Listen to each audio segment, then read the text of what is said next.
तो अगर आपको चेस्ट पेन हो रहा है और अगर आपके डॉक्टर को ये क्लियर करना है कि आपके हार्ट के नस में ब्लॉकेज का इशू हो सकता है या नहीं, तो बहुत बार एंजियोग्राफी डायरेक्टली कराने के पहले एक स्क्रीनिंग टेस्ट करवाई जाती है, जिसका शायद आप लोगों ने नाम भी सुना होगा, और ये है स्ट्रेस टेस्ट, या जिसको हम ट्रेडमिल टेस्ट या कार्डियक स्ट्रेस टेस्ट या एक्सरसाइज स्ट्रेस टेस्ट ऐसे भी नामों से जानते हैं। तो इस वीडियो में उस ट्रेडमिल टेस्ट के बारे में हम डिटेल में जानेंगे।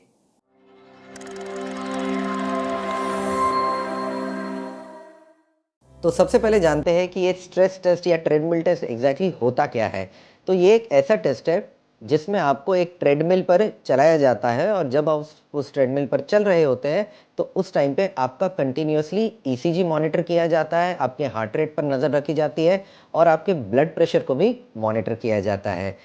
इस तरह से मॉनिटर करके बेसिकली हम ये पता लगाने की कोशिश करते हैं कि जब आपके हार्ट पर स्ट्रेस या प्रेशर डाला जाए तब उसका कैसा रिस्पांस होता है, हार्ट रेट का कैसा रिस्पांस होता है, ब्लड प्रेशर का कैसा रिस्पांस होता है, और मोस्ट इम्पॉर्टेंटली चलते हुए जो आपके ईसीजी किए जाते हैं उसमें कोई नए फ्रेश चेंजेस आ रहे हैं या नहीं। अगर कुछ नए एबनॉर्मल चेंजेस आते हैं तो बहुत बार ये इस बात का इंडिकेशन होता है कि आपकी हार्ट के नस में ब्लॉकेज हो सकता है। अब हम डिस्कस करेंगे कि इस स्ट्रेस टेस्ट को या ट्रेडमिल टेस्ट को क्यों कराया जाता है, इसके क्या कारण है करवाने के। तो पहला और सबसे इम्पॉर्टेंट, जैसा कि मैंने बताया, अगर आपके डॉक्टर को ये डाउट है कि आपके हार्ट के नस में ब्लॉकेज हो सकता है तो उस ब्लॉकेज की संभावनाओं को या पॉसिबिलिटी को जांचने के लिए ये टेस्ट करवाया जाता है। दूसरा, इसको करवाने का कारण ये है कि आपके हार्ट रेट का एक्सरसाइज को कैसा रिस्पॉन्स है उसको भी चेक करने के लिए ये कराया जाता है। तीसरा, कि आपका एफर्ट टॉलरेंस, या जिसको कॉमन शब्दों में हम स्टेमिना कह सकते हैं, तो आपका स्टेमिना कैसा है इसको देखने के लिए भी ये टेस्ट कराया जाता है। अब हम डिस्कस करेंगे कि इस टेस्ट में एग्जैक्टली होता क्या है। तो सबसे पहली बात तो ये टेस्ट करने के पहले अगर आपने हल्का फुल्का खाना खाया हो तो कभी भी अच्छा है, एकदम भूखा रहने की ज़रूरत नहीं है, क्योंकि इस टेस्ट में आपको बेसिकली एक्सरसाइज करवाया जाता है, इसलिए पेट में थोड़ा बहुत खाना रहा तो अच्छी बात है। दूसरा, ये टेस्ट करवाने के पहले डॉक्टर आपके चेस्ट पर कुछ स्टिकर्स लगाएंगे, जिसको कि हम इलेक्ट्रोड्स कैसे कहते हैं, और इन स्टिकर्स को करीब 10 स्टिकर्स होते हैं ये, जो चेस्ट के अलग अलग हिस्सों में लगाए जाते हैं।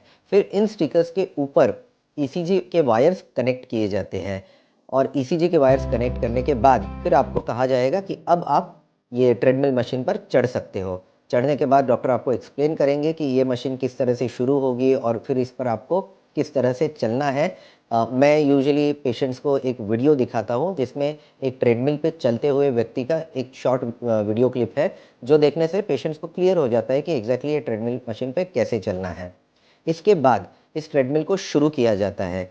इनिशियली जब ये मशीन जस्ट शुरू की जाती है तब बहुत ही कम स्पीड पर शुरू होती है। उसके बाद एक रेगुलर इंटरवल्स पर, यानी कि हर 3-3 मिनट के बाद इस मशीन की स्पीड बढ़ती जाती है, और साथ ही साथ इसकी हाइट, जिसको कि हम इंक्लाइन कहते हैं, वो हाइट भी बढ़ता जाता है, जिस वजह से हर बढ़ती हुई स्टेज के साथ इस ट्रेडमिल पर चलना आपको थोड़ा और ज़्यादा मुश्किल लगता रहेगा। इस टेस्ट पर इस टेस्ट में आपको अंदाजे 10 से 12 मिनट तक चलने की ज़रूरत पड़ती है। इसमें टाइमिंग कुछ फिक्स नहीं होता है, बल्कि इसमें आपके डॉक्टर आपके हार्ट रेट को एक पर्टिकुलर लेवल तक लेके जाते हैं। मैक्सिमम लोगों का ये हार्ट रेट का लेवल, जिसको कि हम टारगेट हार्ट रेट कहते हैं, मैक्सिमम लोगों का ये लेवल करीब 10 से 12 मिनट में अचीव हो जाता है। कुछ लोगों में थोड़ा जल्दी भी अचीव हो सकता है और कुछ लोगों में थोड़ा ज़्यादा टाइम भी लग सकता है। एक बार वो टारगेट हार्ट रेट अचीव हो गया तो उसके बाद इस टेस्ट को रोक दिया जाता है, और फिर डॉक्टर आपको करीब 3 मिनट तक आराम से एक जगह बैठने के लिए कहेंगे। ये जो आराम करने वाला जो टाइमिंग है 3 मिनट का, ये भी टेस्ट का ही एक पार्ट होता है। जब टेस्ट चलता रहता है उस समय भी डॉक्टर आपको बीच बीच में पूछते रहेंगे कि क्या आपको चेस्ट पेन हो रहा है, क्या आपको अनईजी लग रहा है। अगर आपको कोई भी इस तरह की दिक्कत, कंप्लेंट कुछ लग रही हो तो तुरंत अपने डॉक्टर को वहाँ के वहाँ इन्फॉर्म करें। इसके अलावा ये जो टेस्ट चलता रहता है उस दौरान आपका ब्लड प्रेशर भी डॉक्टर बीच बीच में ले सकते हैं, क्योंकि ब्लड प्रेशर, हार्ट रेट और ईसीजी, जैसे कि मैंने बताया, इन तीनों पैरामीटर्स पे टेस्ट के दौरान नज़र रखी जाती है।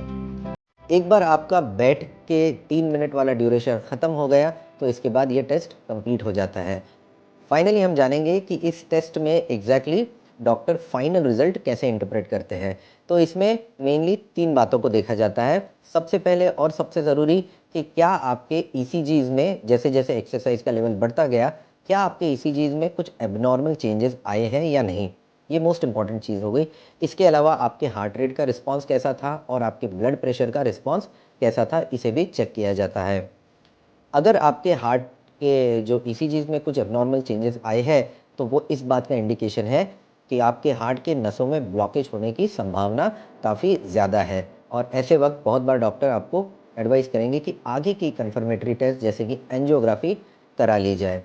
तो अब इस टेस्ट के बारे में कुछ इम्पॉर्टेंट बातें। सबसे पहला कि जैसे कि मैंने आपको पहले ही बताया, ये एक स्क्रीनिंग टेस्ट है, यानी कि अगर इसमें कुछ एब्नॉर्मल निकलता है तो 100% इस बात की गारंटी नहीं है कि इसमें आपके हार्ट के नस में ब्लॉकेजेस होंगे ही।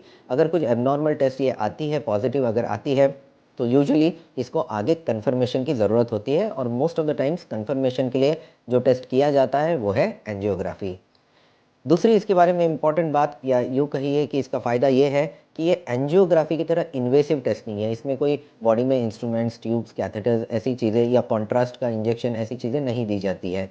तो इसलिए स्क्रीनिंग के लिए यानी कि कोई बड़ी टेस्ट करने के पहले एक अंदाज़ लगाने के हिसाब से ये काफ़ी अच्छा टेस्ट है और इसलिए बहुत बार डॉक्टर एंजियोग्राफी डायरेक्टली करवाने के पहले इसे रेकमेंड करते हैं।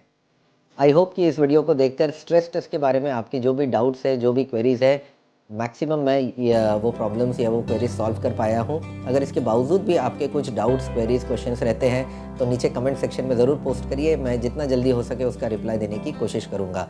और अगर आपको ये वीडियो यूज़फुल लगा है, इसमें दी हुई जानकारी आपको बहुत यूज़फुल लगी है, तो इसको डेफिनेटली सब लोगों के साथ शेयर करिए ताकि इस इन्फॉर्मेशन का सबको फ़ायदा हो। और अगले वीडियो तक बाय बाय।